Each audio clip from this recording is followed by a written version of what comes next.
16. Efesios 4 del versículo 11 al versículo 16. Acompáñame, dice: y él dio a algunos el ser apóstoles, a otros profetas, a otros evangelistas, a otros pastores y maestros, a fin de capacitar a los santos para la obra del ministerio, para la edificación del cuerpo de Cristo, hasta que todos lleguemos a la unidad de la fe y del pleno conocimiento del Hijo de Dios, a la condición de un hombre maduro, a la medida de la estatura de la plenitud de Cristo. Entonces ya no seremos niños sacudidos por las olas y llevados de aquí por allá por todo viento de doctrina, por la astucia de los hombres, por las artimañas engañosas del error. Más bien, al hablar la verdad en amor, creceremos en todos los aspectos en aquel que es la cabeza, es decir, Cristo, de quien todo el cuerpo, estando bien ajustado y unido por la cohesión que las coyunturas proveen, conforme al funcionamiento adecuado de cada miembro, produce el crecimiento del cuerpo para su propia edificación en amor.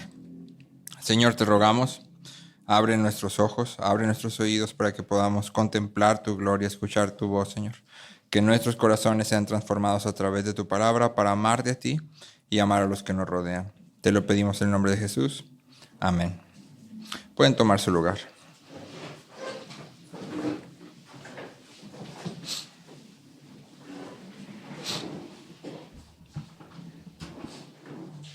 En las últimas semanas hemos estado presentando aquello que anhelamos que nos marque como iglesia. Anhelamos juntos poder atesorar a Cristo por sobre todas las cosas. ¿Recuerdas? Dijimos, salvación es el acto de Dios de abrir nuestros ojos para que juntos contemplemos la gloria del resplandor del Evangelio de Cristo. Y eso es lo que queremos hacer como iglesia, que juntos tú y yo podamos atesorar a Cristo sobre todas las cosas. Anhelamos construir nuestra vida sobre el fundamento de la palabra. Y la semana pasada el pastor Marcos nos hablaba acerca de la suficiencia de la palabra, haciéndonos ver que la Biblia es suficiente para todo lo que concierne a la vida y la piedad. ¿Tienes algún problema que sea de vida? La Biblia tiene respuestas. La Biblia nos marca el rumbo. Y entonces tú y yo queremos construir aquí nuestra vida, queremos edificar aquí, queremos caminar en este rumbo. Anhelamos ser transformados para vivir de manera que Dios sea siempre glorificado. Pero aquí es donde las cosas se complican un poco. Porque no sé si te ha pasado que alguna vez te consideras a ti mismo, te ves en el espejo o acabas de hacer algo y luego piensas en ti y piensas, ¿por qué acabo de hacer esto? O ¿por qué sigo haciendo esto? ¿Por qué si sé que está mal, no puedo dejarlo? No puedo cambiarlo.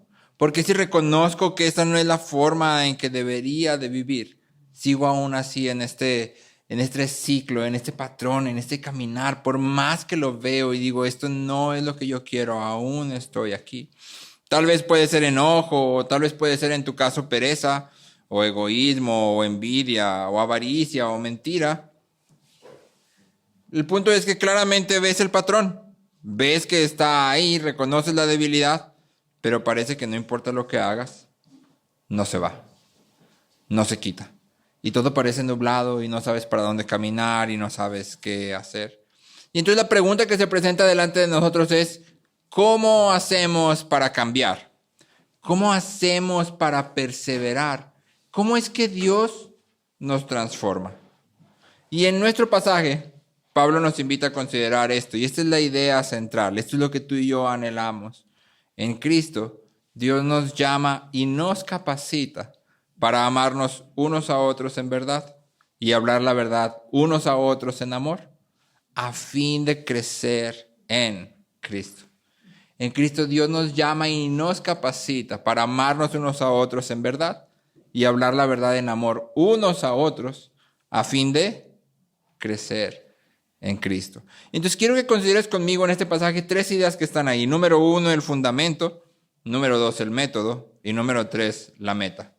Fundamento, método, meta.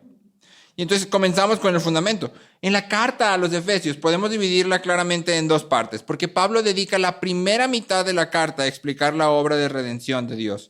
El capítulo 1, versículo 3 comienza así: Bendito sea el Dios y Padre de nuestro Señor Jesucristo, que nos ha bendecido con toda bendición espiritual en los lugares celestiales en Cristo. Porque, solo para que no estemos confundidos, que es una bendición celestial, Pablo explica, porque Dios nos escogió en Cristo antes de la fundación del mundo, para que fuéramos santos y sin mancha delante de Él. En amor nos predestinó para adopción como hijos para sí mediante Jesucristo, conforme a la buena intención de su voluntad, para alabanza de la gloria de su gracia, que gratuitamente ha impartido sobre nosotros en el amado. ¿Qué está diciendo Pablo? Pablo está diciendo, tú eres pecador, estás muerto, pero desde antes de la creación del mundo Dios te ha visto y Dios te ha llamado y te ha puesto para que tú seas hecho a la imagen de Cristo. Y los primeros capítulos de Efesios hablan acerca de esto. David Paulison dice, no existe en ningún otro lugar una enseñanza más clara sobre la soberanía total de Dios. Su propósito, poder, gracia y gloria en Cristo son tan exaltados que el corazón de cualquiera que escuche con atención debería arder al leer estas palabras.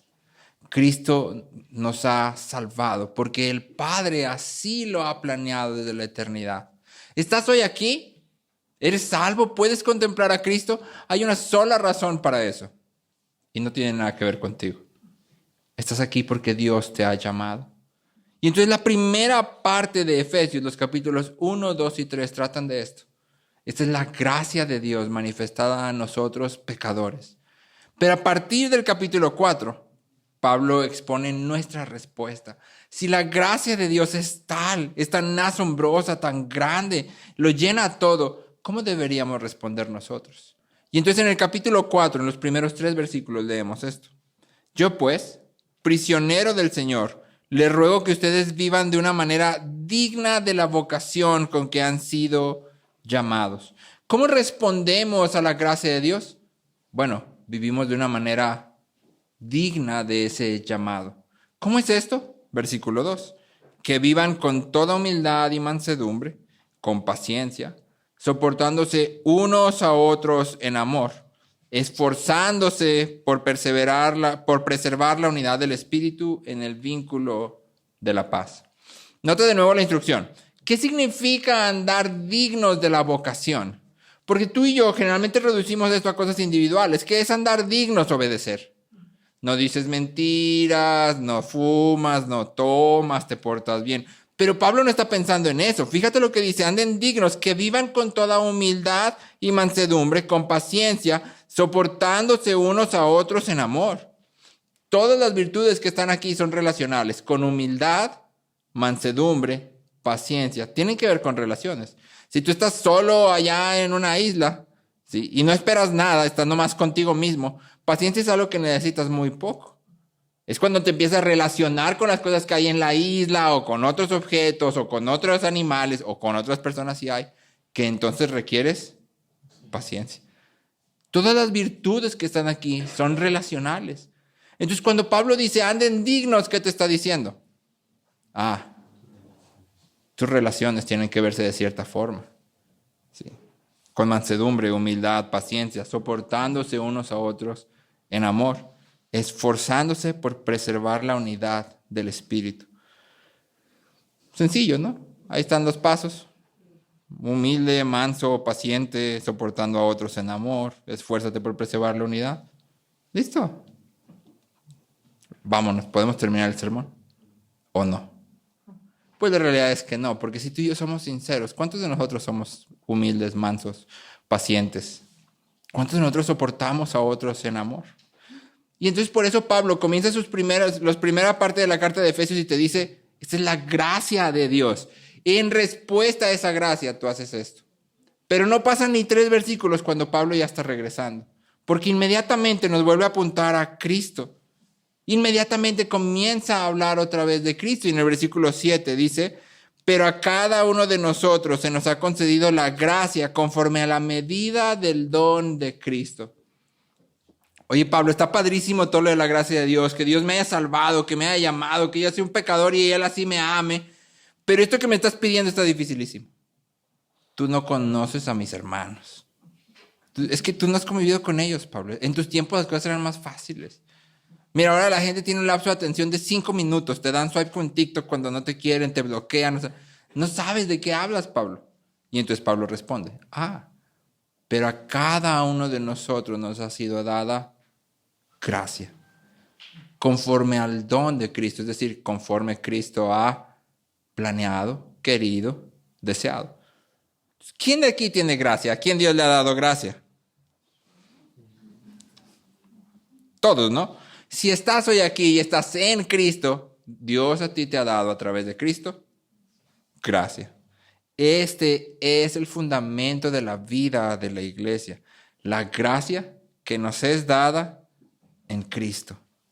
La gracia que tenemos porque estamos unidos a Cristo. Y en realidad esta idea está a través de todo el pasaje. Simplemente aquí es explícita. Pero si tú sigues leyendo, por ejemplo en el versículo 15, dice Pablo, creceremos en todos los aspectos en aquel que es la cabeza, es decir, Cristo, de quien todo el cuerpo, estando bien ajustado y unido por la cohesión que las coyunturas proveen, conforme al funcionamiento adecuado de cada miembro, produce el crecimiento del cuerpo. En otras palabras, Pablo está diciendo, este cuerpo está unido a una cabeza y esa cabeza es, y de esa cabeza todos recibimos crecimiento. De esa cabeza es que todos recibimos crecimiento. De hecho, la frasecita que está aquí, conforme al funcionamiento adecuado, es bien interesante porque pareciera decir que hay un funcionamiento adecuado y uno inadecuado. Pero en realidad esa no es la idea que está ahí. Sino que las palabras que Pablo está usando están hablando de que tú y yo tenemos un funcionamiento adecuado simplemente por el hecho de que estamos unidos a Cristo.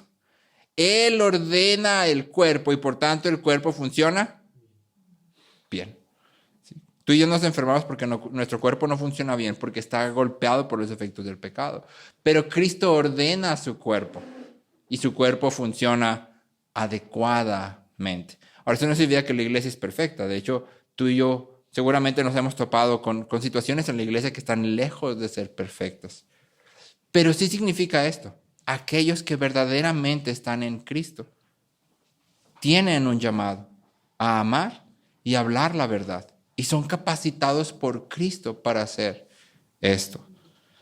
A través de todo el pasaje, el énfasis está clarito. Cristo es el fundamento, Cristo es la fuente, Cristo es la meta. Sí, Él es lo que tú y yo queremos contemplar, es a donde queremos caminar y es donde tomamos gracia para dar a otros. Él es el fundamento, la fuente y la meta de la obra de redención en nosotros. Es la gracia que Él extiende, es su amor activo e intencional lo que nos capacita para andar dignamente. Y ahora aquí la pregunta importante es, ¿qué es gracia? Porque gracia es una de estas palabras cristianas que usamos mucho y definimos poco. ¿Sí? ¿Qué es gracia? Y generalmente la definición más común es gracia es un regalo inmerecido. Y sí, es un regalo inmerecido, pero se queda corto de todo lo que la Biblia habla acerca de la gracia. Un diccionario define la gracia así: bondad misericordiosa mediante la cual Dios, ejerciendo su santa soberanía, obra en nosotros toda clase de dádivas y virtudes cristianas por su Espíritu. Nota de nuevo, la bondad misericordiosa mediante la cual Dios, ejerciendo su santa soberanía, obra en nosotros toda clase de dádivas y virtudes cristianas por su Espíritu. Entonces, si la gracia es la santa soberanía de Dios que obra en nosotros virtudes y dádivas cristianas, piensa por un momento, ¿cómo se ve la gracia de Dios en tu vida? Nota la palabra, santa soberanía. ¿Cómo se ve la gracia de Dios en tu vida? Porque cuando hablamos entonces de gracia siendo santa soberanía, bueno, gracia es siempre que tú te levantas y puedes disfrutar de tu familia, de tu casa, que abres la Biblia y ves ahí algo que te está hablando directamente a ti. Todo eso es gracia. Pero también, si la gracia es la santa soberanía de Dios, esto significa que nuestro sufrimiento, nuestras aflicciones, también son gracia. Fíjate lo que Pablo dice en 2 Corintios 1, versículos 5 y 6. Porque así como los sufrimientos de Cristo son nuestros en abundancia, así también abunda nuestro consuelo por medio de Cristo. Pero si somos atribulados, es para el consuelo y salvación de ustedes. O si somos consolados, es para el consuelo de ustedes, que obra al soportar las mismas aflicciones que nosotros también sufrimos. Tú y yo tenemos una tendencia individualista.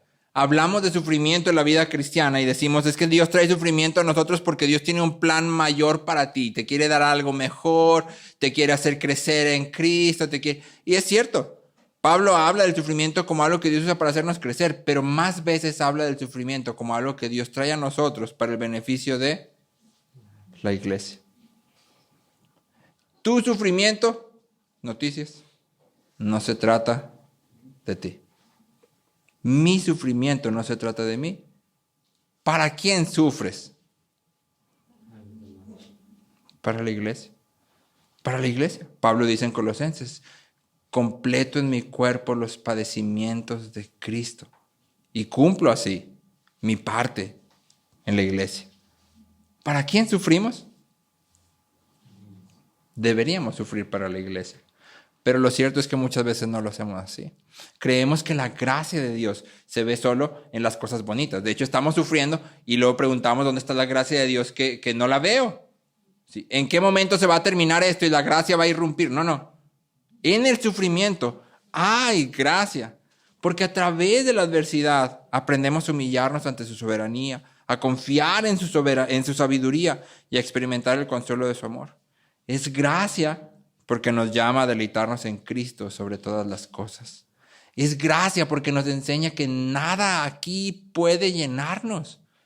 Es gracia porque cuando creemos que nuestra vida está bien y de repente nos quitan algo, entonces nos damos cuenta que nuestro fundamento estaba donde no debía estar. Por eso es gracia. Pero no es gracia solo para nosotros, es gracia para los demás. Y entonces aquí entramos a la parte del método. ¿Qué hago con la gracia que Dios me ha dado?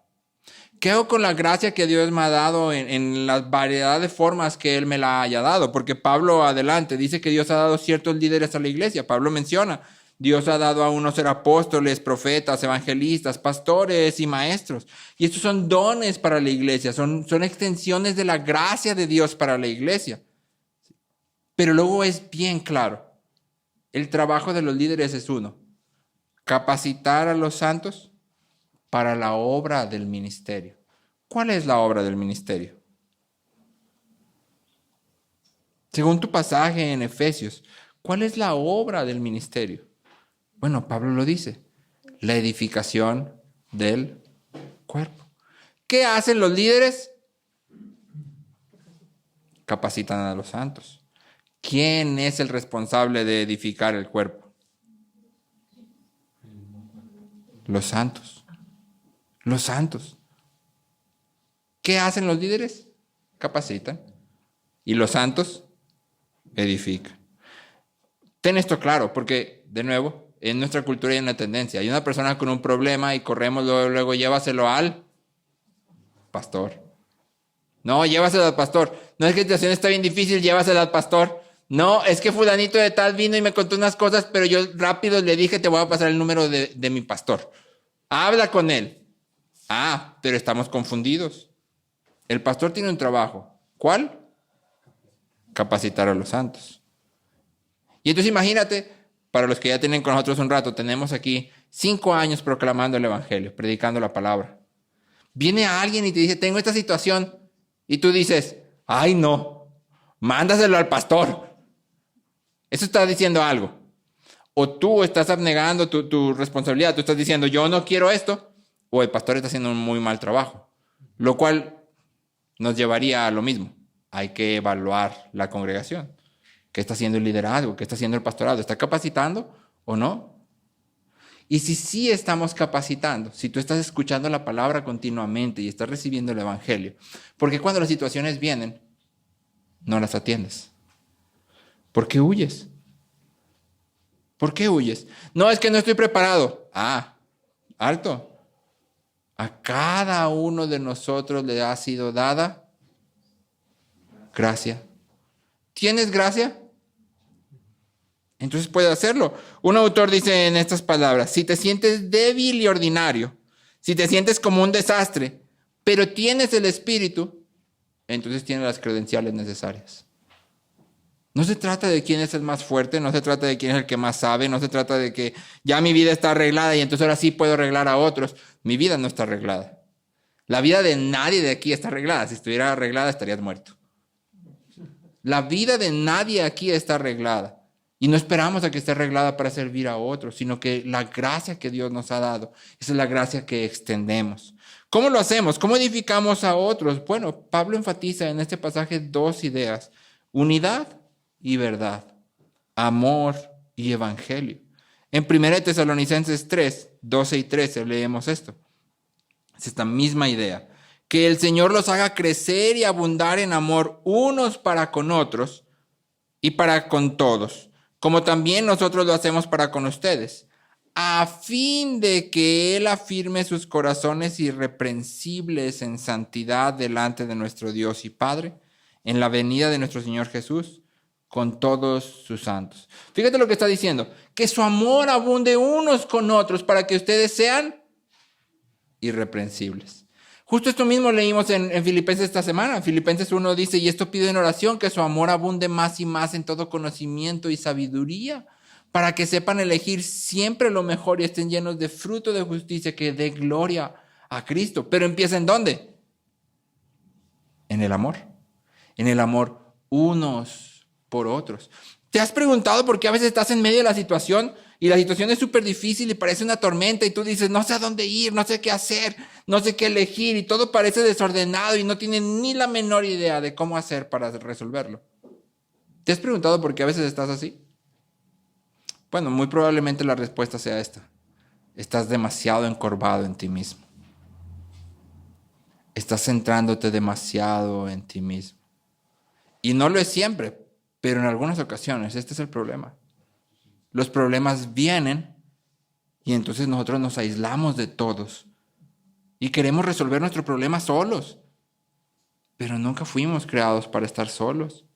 Pero no solo es que queremos resolver los problemas solos, a veces invitamos a otros a nuestra vida, pero los invitamos para hablar de mis problemas. Sí. Yo necesito que tú me ayudes, yo necesito que tú me resuelvas, yo necesito que tú me digas: es que tú sí puedes, tú sí sabes. Y eso, en vez de ser amor, es lo opuesto. Estoy queriendo utilizar a las personas, y utilizar a las personas solo va a traer más confusión. ¿Quieres tener claridad? Bueno, ama a otros a fin de que tengas en todo la capacidad de elegir siempre lo mejor. Pero empieza en: ama a otros, ámalos verdaderamente. La idea en Filipenses, en Efesios, en Tesalonicenses y a través de toda la Biblia es esta: el amor abunda hacia la santidad. El amor abunda hacia la santidad. Si tú quieres crecer en tu semejanza de Cristo, no puedes hacerlo solo. Necesitas amar a otros. La conexión en todos estos pasajes es la misma. Es imposible crecer en Cristo sin amarnos, sin predicarnos el Evangelio, sin someternos unos a otros. Y entonces Pablo hace énfasis en esto: tú necesitas unidad y verdad, amor y evangelio. Entonces, queremos primero amar bien. ¿Qué significa amar bien a una persona? Bueno, Cristo pone el caminito. ¿Cómo nos ama Cristo? Justo en la mañana platicaba con Mariano de este pasaje en Corintios que dice: Él, siendo rico, se hizo pobre para que nosotros fuésemos enriquecidos. ¿Cómo se ve el amor verdadero? Así: yo me desgasto para que tú seas enriquecido.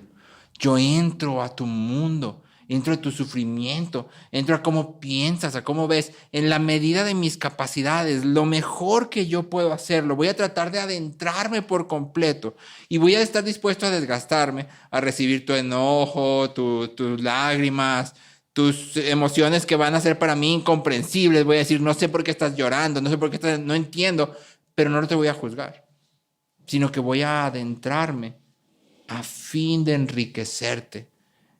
Y no hay nada que pueda enriquecer más a una persona que contemplar la gloria de Cristo. Yo quiero entrar para mostrar la gloria de Cristo.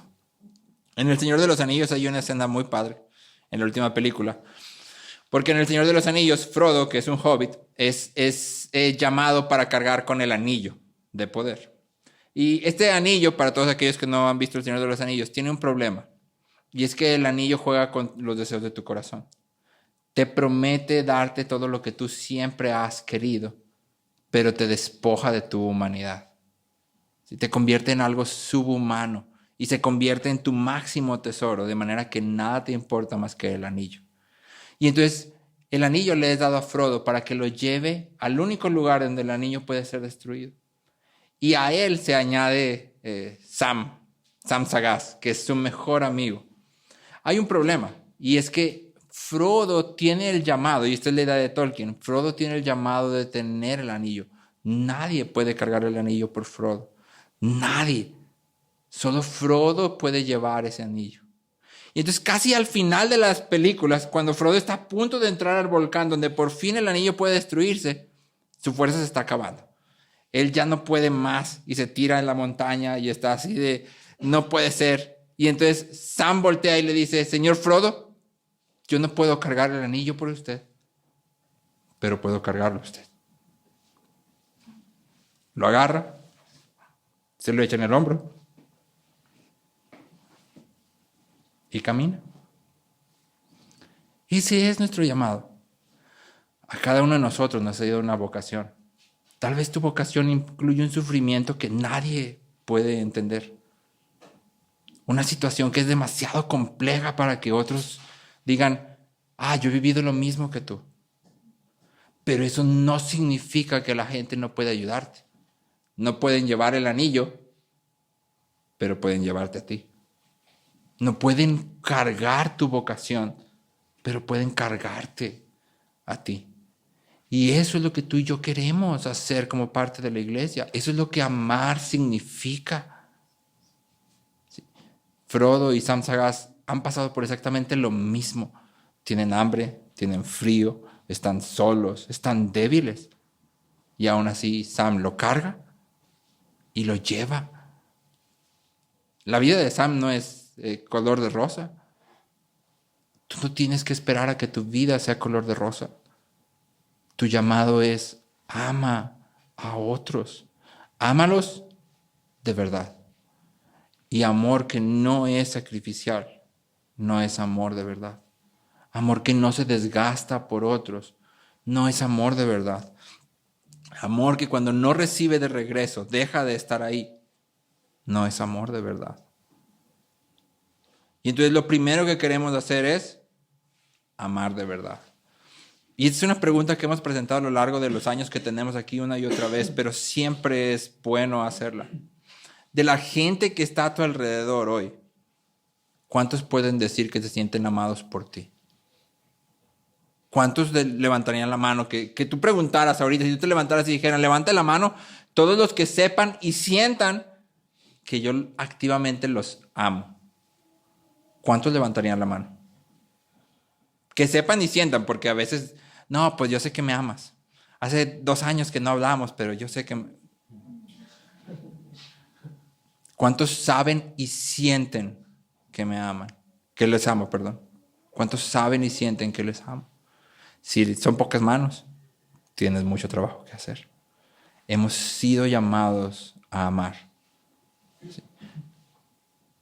Lo segundo que Pablo enfatiza es que somos llamados a hablar la verdad en amor. Pablo dice, más bien al hablar la verdad en amor, creceremos en aquel. ¿Sí? Y cuando Pablo habla de la verdad, no es verdad en un sentido ambiguo o general, más bien es muy específico. Cuando Pablo habla de la verdad, siempre está hablando de la verdad respecto a Cristo. De quién es Cristo, quién es Dios, quién eres tú. Y esto es algo que tú y yo somos llamados a hablar en amor.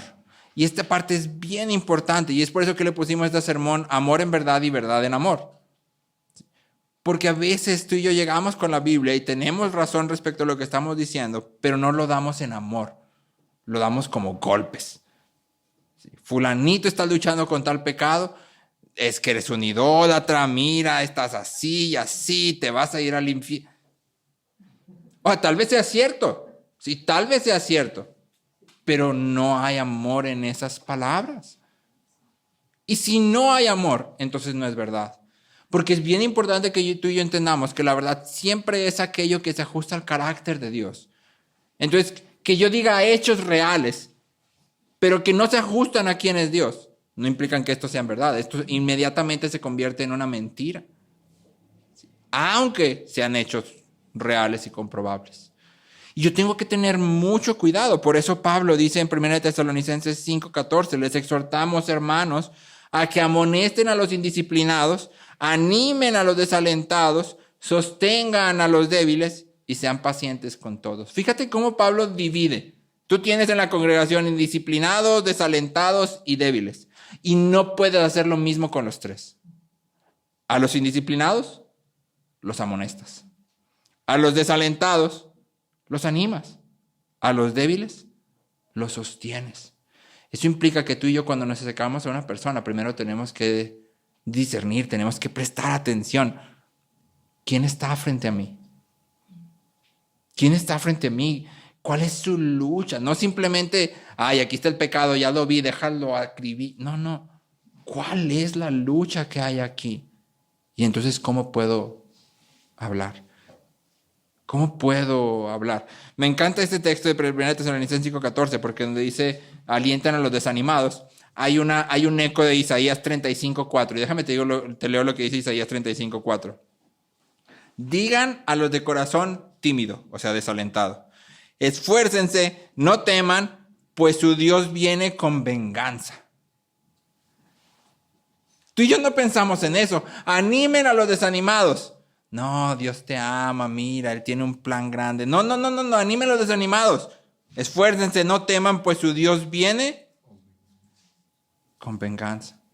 Básicamente Pablo está diciendo, Dios es justo. Él está viendo tu situación. Y si tu situación requiere justicia, Él va a traer justicia. Por eso tú puedes seguir animado, por eso puedes perseverar, porque tu Dios es justo. Tu causa no pasa desapercibida de Él. La retribución vendrá de Dios mismo. Él lo salvará. Entonces tú y yo tenemos que ser muy atentos a cómo la Biblia habla y qué es lo que yo quiero hacer aquí frente a la persona que está junto a mí. En el Antiguo Testamento, tú y yo siempre nos encontramos con Dios hablando con personas. Y es muy interesante que siempre que Dios se presenta delante de alguien, Dios comienza con preguntas. Cuando la persona pecó, Dios comienza con preguntas. Adán peca, Dios viene y lo dice, Adán, ¿dónde estás? ¿No sabía Dios dónde estaba? Y luego todavía sale Adán descarado. Tuve miedo, es que me escondí. ¿Comiste del fruto que te dije que no comieras? ¿Necesitaba preguntar todo eso Dios? No, Él ya sabía. ¿Por qué pregunta? Está manifestando gracia. Le está dando una oportunidad a Adán de mostrar primero su bondad. Aquí estoy hablando. Pude haberte fulminado sin bajar, pero aquí estoy. Puedes arrepentirte. Ahora contrasta eso con cómo tú y yo muchas veces, como papás, tratamos a nuestros hijos. ¿Sí? ¿Hiciste tal cosa? No, yo no fui. No estoy seguro que fuiste, ni lo viste. No, o sea, no, tú no estabas ahí. Pero estás 100% seguro de que fue tu hijo ese, porque siempre es ese, ¿verdad? Sí. Y entonces, no, yo no fui, te prometo que no, si tú fuiste, no me andes echando mentiras. ¿Te estás pareciendo a Dios? No, ¿verdad? Pero lo hacemos también con la gente de nuestra misma edad. Vienen y nos platican un asunto. Fíjate que no sé, estoy luchando con esto, con aquello. No, pues es que tienes un problema bien grande de idolatría, por eso estás así.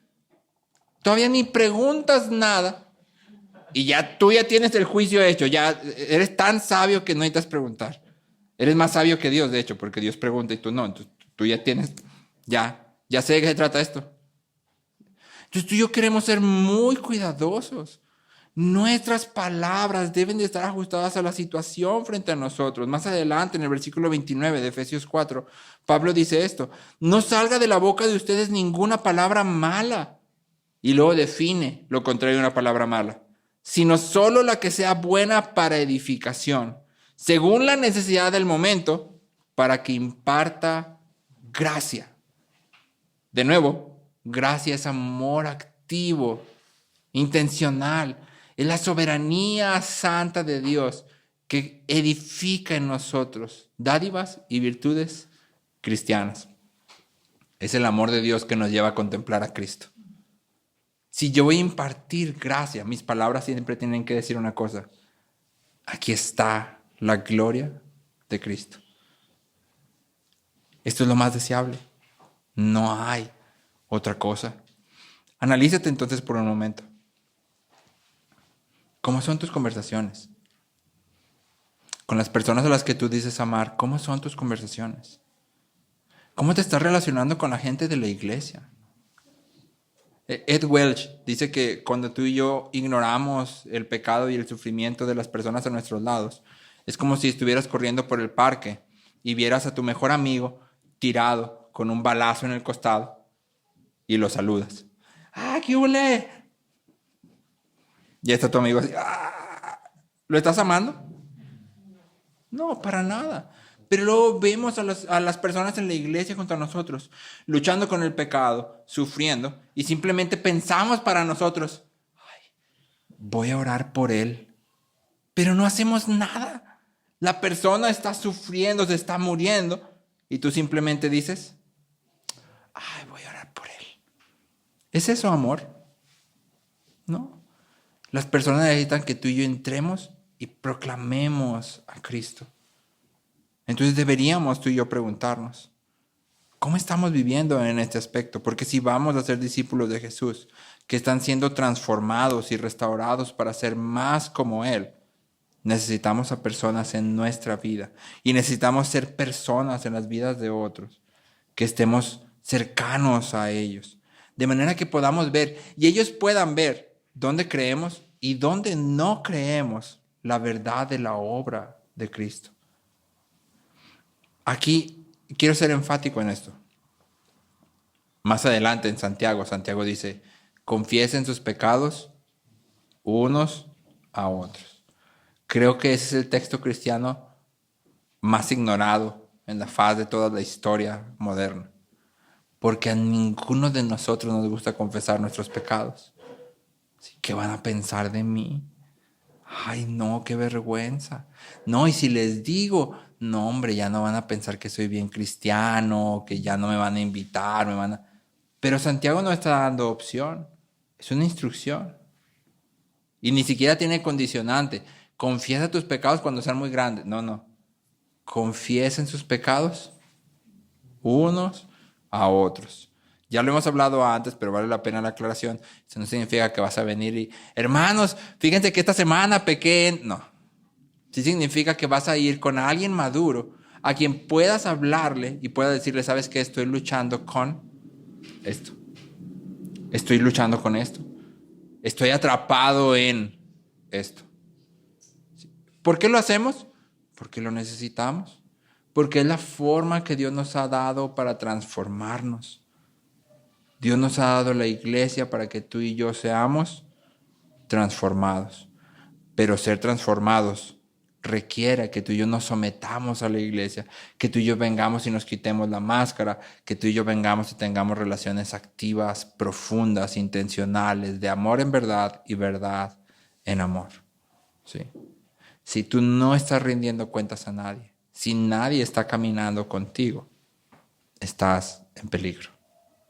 Lo más probable es que comiences a desviarte poco a poco. Y para cuando te des cuenta, ya va a ser muy tarde. Tú necesitas a la iglesia. ¿Cuál iglesia? Esta iglesia. ¿Por qué esta iglesia y no otra? Porque Dios acomoda su cuerpo como Él quiere. Cristo acomoda su cuerpo como Él quiere. Y en su soberanía, Él te ha traído aquí. No, es que aquí no hay nadie que me pueda entender.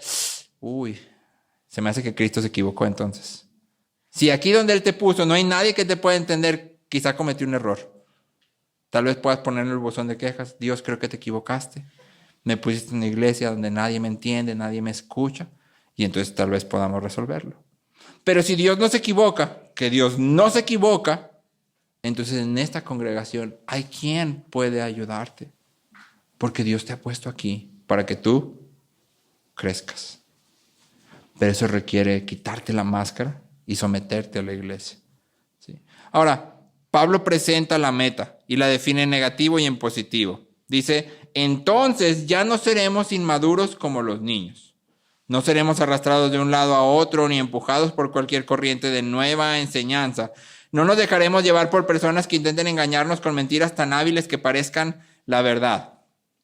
A mí me gustan mucho los videos de insectitos. De hecho, yo tengo Instagram y solo la uso para ver insectos. Pero últimamente ha pasado algo bien interesante y muy preocupante. Y es que muchos de los videos tú comienzas a verlos y parecen reales, pero luego no son reales. Es inteligencia artificial. Y es bien difícil que te des cuenta. Tienes que ponerle así atención extrema para poder saber cuáles sí son de verdad y cuáles son inteligencia artificial. Y la línea entre lo real y lo falso cada vez se va a ir borrando más en este aspecto. Pero no solo pasa en los videos de insectitos, pasa en las enseñanzas que llegan a nosotros. Hay tantas cosas en internet que parecen cristianas y no lo son. Tantas cosas que parecen que exponen la Biblia claramente y no lo están haciendo. Tantas cosas que las lees y dices, me hace todo el sentido del mundo. Mira, está haciendo una exposición clarita del texto. Y no es cierto. ¿Cómo podemos saber tú y yo? ¿Cómo podemos resistir tú y yo a todas estas enseñanzas que llegan y parecen la pura verdad? Bueno, Pablo dice, entonces ya no seremos como niños inmaduros. En cambio, creceremos en todo sentido hasta parecernos más y más a Cristo. Esa es la meta. ¿Cómo hacemos esto? Bueno, hablando la verdad en amor, amando en verdad. ¿Para qué? Para parecernos más y más a Cristo. Y termina diciendo esto. Y entonces todo el cuerpo crece y está sano y lleno de amor. ¿Te fijaste? Hay como una especie de círculo.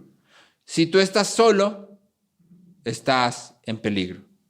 Si nadie está caminando contigo, si no le rindes cuentas a nadie, si no te expones delante de nadie, estás en peligro. Solos nos encontramos en peligro de ser lentamente arrastrados y alejados con sentimientos impíos y pensamientos de incredulidad. Cuando venimos a Cristo no estamos solos y nunca deberíamos pensar de nosotros como si lo estuviéramos. Somos salvados individualmente, uno por uno, pero somos salvados para unirnos a un cuerpo. La fe cristiana siempre es colectiva. La fe cristiana siempre es colectiva. Tú y yo necesitamos a otros. Y por eso está este círculo aquí. Comenzamos con el amor, amamos a los otros, vamos creciendo a Cristo y terminamos de nuevo en amor. ¿Sí? Al final de todo, el cuerpo está sano y lleno de amor. Comenzamos amando a otros, vamos creciendo en nuestra semejanza a Cristo y terminamos en amor. Ese es el círculo al que tú y yo somos invitados. Calvino dice, el hombre está equivocado que desea su propio crecimiento espiritual, porque qué bien le haría a una pierna o a un brazo si creciera a un brazo a un tamaño gigantesco. ¿De qué bien te serviría a ti que tu pierna empezara a crecer así? ¿Cómo te verías con una pierna musculosa, grande y la otra? Es que ¿cómo te verías si en este brazo tuvieras el brazo de la roca y en este tuvieras el mío? Estaría raro y todos diríamos, esa persona está enferma, necesita ayuda. ¿Sí? No podemos crecer solos, necesitamos a otros. Y por eso Dios nos ha dado la iglesia. Fíjate entonces, porque esto me pareció muy interesante. La semana pasada que el pastor Marcos leía 1 Timoteo 3, 1 Timoteo 3, Pablo dice que la palabra nos ha sido dada de manera que capacita al hombre de Dios para toda buena obra, ¿recuerdas? Pero luego aquí, Pablo dice que la iglesia ha sido dada para que tú y yo crezcamos en nuestra semejanza de Cristo, que es lo mismo que decir que estemos preparados para toda buena obra, porque para hacer buenas obras necesitamos parecernos a Cristo. Palabra e iglesia están unidas, son inseparables. Los medios de gracia son inseparables. Siempre que tú y yo nos acercamos a la palabra y a la iglesia, lo hacemos en dependencia de Cristo. Vengo a leer la palabra confiando en que voy a ser transformado, no por mi capacidad para entenderla, no porque ya me aventé el curso de interpretación bíblica de la iglesia y ahora sí la entiendo, no, vengo confiando en que me va a transformar porque tú has dicho que me va a transformar. ¿Sí? Y entonces oro, Señor, transfórmame a través de tu palabra. Vengo a la iglesia, me siento con mi hermano y le voy a sacar todo lo que traigo. Pobre de mi hermano, le voy a sacar todo. Pero oro, Señor, transfórmame a través de tu iglesia. Dale gracia a tu hermano, a mi hermano, dame gracia a mí. Y que juntos podamos ser edificados. Creo que tú y yo cometemos un error desastroso. Y es que generalmente cuando sufrimos, nos aislamos. Y cuando la vida va súper bien, nos aislamos.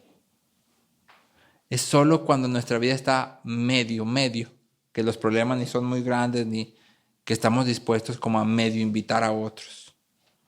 Si toda tu vida es color de rosa, generalmente lo que tú haces es que te aíslas. Invitas a otro a tu casa probablemente, te ríes y jajaja, pero cuando te preguntan cómo estás, tú dices, bien, no me quejo de nada. Todo me va súper bien, sí, que no sé qué, pero no es cierto, siempre estamos luchando con algo. Y luego cuando sufrimos demasiado, decimos, nadie me entiende. Es que nadie ha pasado por esto y nadie puede saber lo que estoy sintiendo y nos aislamos. ¿Cómo se vería nuestra vida si dijéramos, tanto bien como mal son lo que yo traigo para la iglesia? ¿Sí? Esto es lo que yo traigo para la iglesia. Oye, estoy pasándola súper mal, yo no tengo nada que darle a la iglesia. No, sí tienes. ¿Qué tienes para darle? Tu sufrimiento. Porque tú no sufres para ti. Oye, la estoy pasando bomba. ¿Qué tienes para darle a la iglesia? La alegría. Sí, de invitar a otros, de adentrarse y de seguir siendo abierto, exponerte realmente. Sí la estoy pasando bien, pero aún así estoy luchando con esto, aún así estoy viviendo esto. De uno o de otro lado, tú y yo somos llamados a esto. Ven a la iglesia.